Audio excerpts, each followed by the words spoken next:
1. Që ndryshoi gjithçka. Era e qytetit po përhapej me tingujt e makinave dhe bisedave të zhurmshme në rrugët e ngushta të Tiranës. Ana, një vajzë e re me ëndra të mëdha, por me pak mundësi, po ecte me hapa të ngadalshëm drejt kafenes ku kishte një takim me një djalë që kishte njohur vetëm përmes një aplikacioni. Në dorë mbante vetëm $5, gjithçka që kishte për të shpenzuar për të kaluar një mbrëmje të thjeshtë, por që për të ndjehu si një luks i madh.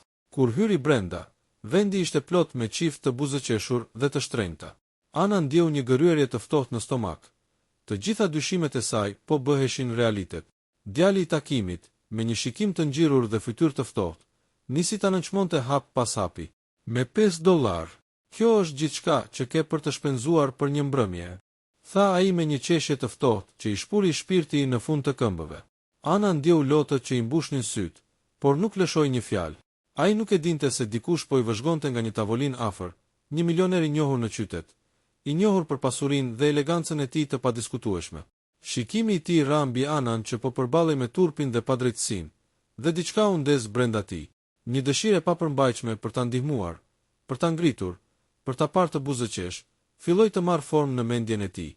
Ai e dinte që ky moment i vogël, një njeri për ulur para botës me vetëm $5, mund të ishte fillimi i një ndryshimi të madh. Por ai nuk mund ta parashikonte se sa e thellë do të ishte kjo ndryshim, asnjëherë.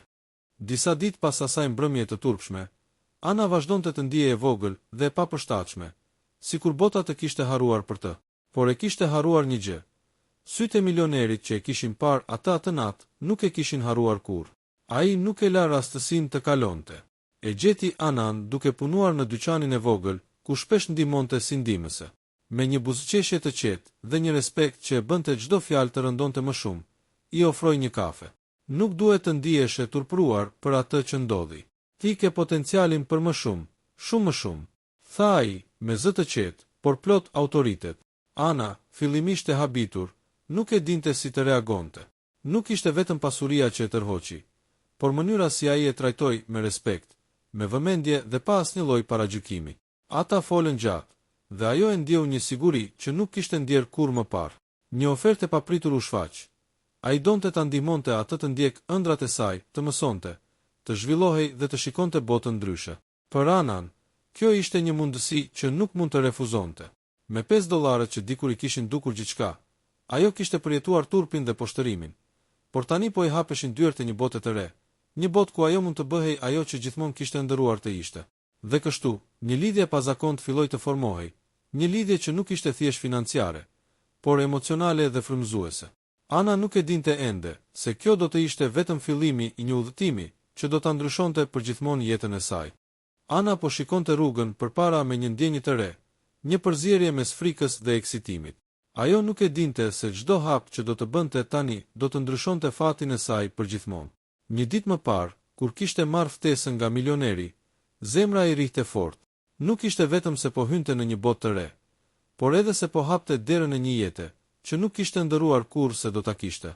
Kur u takuan për herë të parë në shtëpinë luksoze të tij, ajo ndjeu një kontrast të madh me jetën që kishte deri atë moment. Dhomat e mëdha, dritare që shihnin qytetin nga lart, mobiljet elegante, çdo gjë i dukej si nga një tjetër planet. Por ajo nuk u friksua. Në vend të kësaj, e gjithë ajo ambienti e frymëzoi. Milioneri e priti me buzëqeshje dhe një respekt që i dha menjëherë një ndjesi sigurie. Unë nuk dua që kjo të jetë vetëm një ndihmë financiare, i tha ai.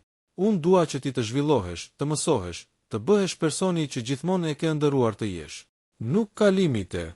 Ana e dinte që kjo ishte një mundësi e jashtëzakonshme, por gjithashtu e ndjente përgjegjësinë e madhe që vinte me të. Ajo filloi të vizitonte një shkollë të njohur të sipërmarrjes dhe zhvillimit personal, ku çdo ditë mësonte diçka të re, menaxhimin e parave, komunikimin me njerëzit, marketingun dhe aftësi të tjera që mund të transformonin jetën e saj. Fillimisht, sfidat ishin të mëdha. Ana nuk ishte mësuar të fliste para një audience apo të merrte vendime të mëdha, por mbështetja e milionerit, këshillat e tij të qeta dhe besimi që kishte tek ajo, e bën të ndiheje aftë për çdo gjë. Çdo sukses i vogël i shtonte vetbesimin, dhe çdo dështim ishte një mësim i vlefshëm. Për te aspektit profesional, milioneri e ndihmoi Anën të kuptonte se vetëvlerësimi nuk matet nga paraja apo statusi social. Ai e nxiti që të shihte brenda vetes dhe të kuptonte se fuqia më e madhe ishte besimi tek vetja. Kjo ishte një mësim që Ana nuk e kishte marrë kur më parë, dhe që i ndryshoi perspektivën mbi gjithçka. Ditët kalonin, dhe ndryshimet tek Ana ishin të dukshme. Ajo filloi të kujdesej më shumë për veten, të merrte vendime të zgjuara, dhe të ndërtonte marrëdhënie të shëndetshme me njerëzit përreth. Miqtë e saj e shikonin ndryshimin, dhe shpesh e pyesnin se si ishte e mundur që ajo të transformohej kaq shpejt. Por Ana dinte sekretin. Besimi dhe mundësitë që ishin dhënë nga një njeri që e kishte parë kur ajo ishte në më të vështirën e saj. Një moment që do të mbetej i paharrueshëm për Anan ishte kur u ftua të organizonte një seminar për sipërmarrësit e rinj në qytet. Fillimisht trembesh, por me ndihmën e mentorit të saj, ajo krijoi një prezantim të jashtëzakonshëm. Kur doli para audiencës, ajo ndjeu një forcë të brendshme që nuk e kishte ndjerë kur më parë. Fjalët e saj preknin njerëzit, dhe buzëqeshjet që mori nga të pranishmit i dhanë një ndjesi të thellë të përmbushjes. Por rruga e saj nuk ishte e lirë nga sfidat. Nuk munguan ata që e paragjykonin, që nuk besonin në transformimin e saj, dhe përpiqeshin të minimizonin suksesin e saj. Por Ana kishte mësuar tashmë një gjë të rëndësishme. Njerëzit shpesh reflektojnë pasigurinë e tyre tek të tjerët, dhe ajo nuk do të lejonte që asnjë fjalë negative të ndalonte ëndrat e saj. Në mes të këtij udhëtimi, një miqësi e ngushtë dhe veçantë u krijua midis Anas dhe milionerit. Nuk ishte thjesht marrëdhënie mentor-mente. Ishte një lidhje e bazuar mbi respekt, besim dhe ndihmë reciproke. Ana e kuptoi që të pasurit dik që beson tek ti mund të ndryshojë gjithçka, dhe ajo filloi të shihte botën me sytë e mundësive të pafundme. Në një moment të veçantë, Ana vendosi të përdorte eksperiencën dhe mësimet e saj për të ndihmuar të tjerët. Ajo krijoi një program mentorimi për vajzat e reja që kishin ëndra të mëdha, por nuk kishin mundësi. Programi i saj filloi të bëhej i njohur, dhe shumë vajza filluan të transformonin jetën e tyre me mbështetjen e saj. Ana e kuptoi se ajo që kishte filluar me vetëm $5 dhe një ndihmë të vogël, mund të shkonte përtej jetës së saj. Ajo mund të ndihmonte të ndryshonte jetën e shumë të tjerëve.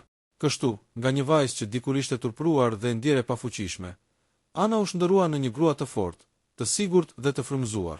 Një histori që filloi me vetëm $5 dhe një takim të pakëndshëm, u kthye në një rrugtim të jashtëzakonshëm të zhvillimit personal, suksesit dhe ndikimit pozitiv mbi të tjerët. Dhe ndërsa rrugët e saj po hapeshin më shumë se kur, ajo dinte se çdo hap që do të bënte tani ishte vetëm fillimi i një kapitulli tjetër, më të madh, më të fuqishëm dhe më emocionues se çdo gjë që kishte imagjinuar ndonjëherë. Pas muajsh pune të palodhur dhe transformimit të dukshëm, Ana tashmë nuk ishte më vajza e turpruar që dikur ishte tallur për një takim me vetëm $5. Ajo kishte ndërtuar një rutinë të fortë, një rrjet njerëzish që e mbështesnin dhe një profil të njohur në qytet si vajza që mund të bëjë gjithçka. Por jeta kishte një mënyrë të veçantë për t'i treguar se çdo rrugtim i madh ka sfidat e tij. Një ditë, ndërsa po punonte në një nga projektet e saj të mentorimit, një situatë e papritur e shqetësoi.